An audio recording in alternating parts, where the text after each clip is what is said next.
Magandang araw mga bata.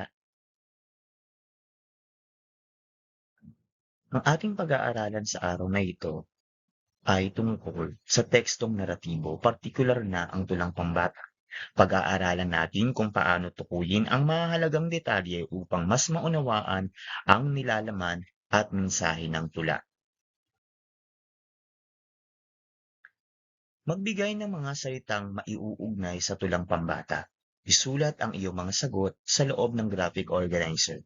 Mayroon kang 1 minuto upang matapos ito. Isulat ang sagot sa kwaderno.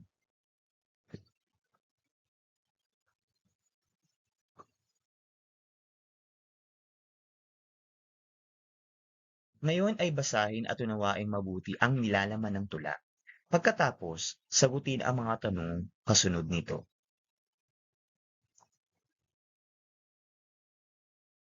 Ngayon, basahin ang tula na pinamagatang Ang Aking Pamilya ni Maria Feji Hikana. Ako'y biniyayaan ng pamilya. Sa hirap at ginhawa kami magkasama. Kapag nagkamali, ako'y inuunawa. Anuman ang problema, may hatid na tuwa. Si Ama ang haligi ng aming tahanan at si Ina naman ang ilaw ng tahanan. Sila'y nagpapakahirap para sa aming pag-unlad. Pagmamahal nila sa amin ay walang katulad. Mga magulang ko ang siyang aking gabay. Sa bawat araw, sila ang tala ng aking buhay.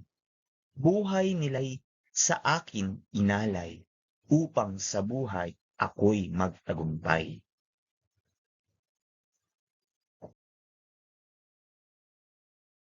Tukuyin ang mahalagang detalye batay sa tulang binasa. Hanapin ang mga impormasyon tungkol sa mga tauhan, pangyayari at mensaheng nais ipahayag ng tula. Para sa unang tanong, tungkol saan ang binasang tula? Balikan ang tula at tukuyin ang pangunahing paksa ng tinatalakay nito.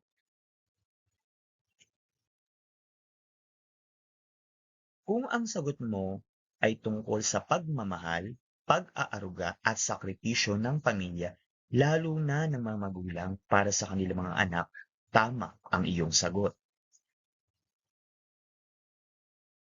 Sa ikalawang tanong naman, unawain natin ang ibig sabihin ng linyang, kapag nagkamali, ako'y inuunawa.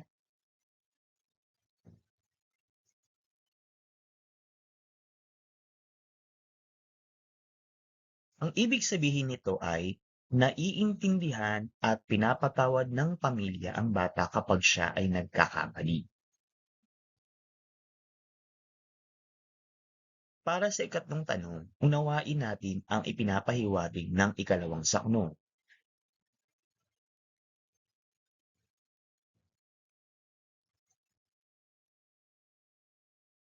Kung ang sagot mo ay mahalaga ang papel ng ama at ina sa pamilya at nagsisikap sila upang mapangalagaan at matulungan ang kanilang mga anak na magkaroon ng magandang buhay, tama ka sa iyong sagot.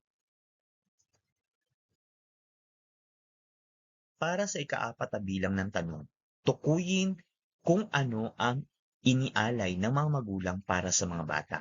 Balikan ang huling saknong at hanapin ang detaling nagsasaad nito.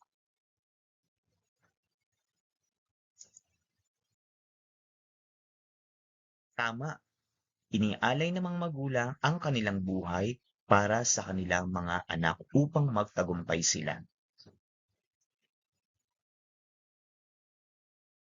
Para sa huling tanong, pag-isipan natin ang aral na napulot natin sa tula. Ano ang natutuhan natin tungkol sa pamilya?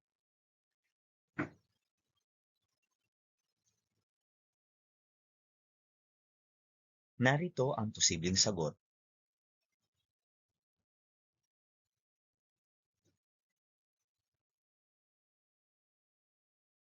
Ano nga ba ang pamilya?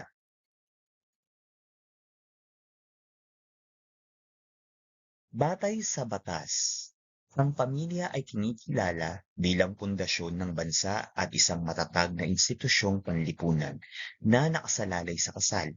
Ito ay binubuo ng mga mag-asawa, kanilang mga anak, at mga ugnayan ng pag-aampon o dugo na may legal na obligasyon sa sustento, paggabay at pagmamalasakit. May iba't ibang uri tayo ng pamilyang kinabibilangan. Una na rito ang pamilyang nukleyar, kung saan ito ay binubuo ng ama, ina, at mga anak. Ang ikalawang pamilya ay tinatawag na pamilyang extended. Kasama rito ang iba pang kamag-anak tulad ng lolo, lola, tiyuhin, tiyahin o pinsan.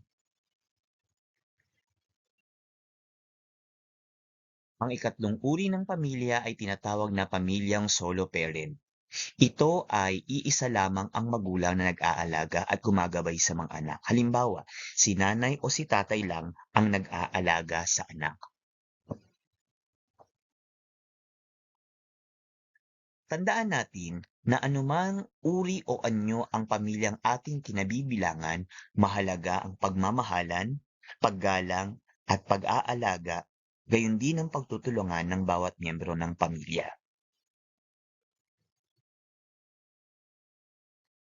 Para sa iyong gawain sa araw na ito, anong uri ng pamilya ka nabibilang? Maghanap ng larawan ng iyong pamilya at sumulat ng maikling mensahe ng pagmamahal. Gawin sa kwaderno o sa PowerPoint.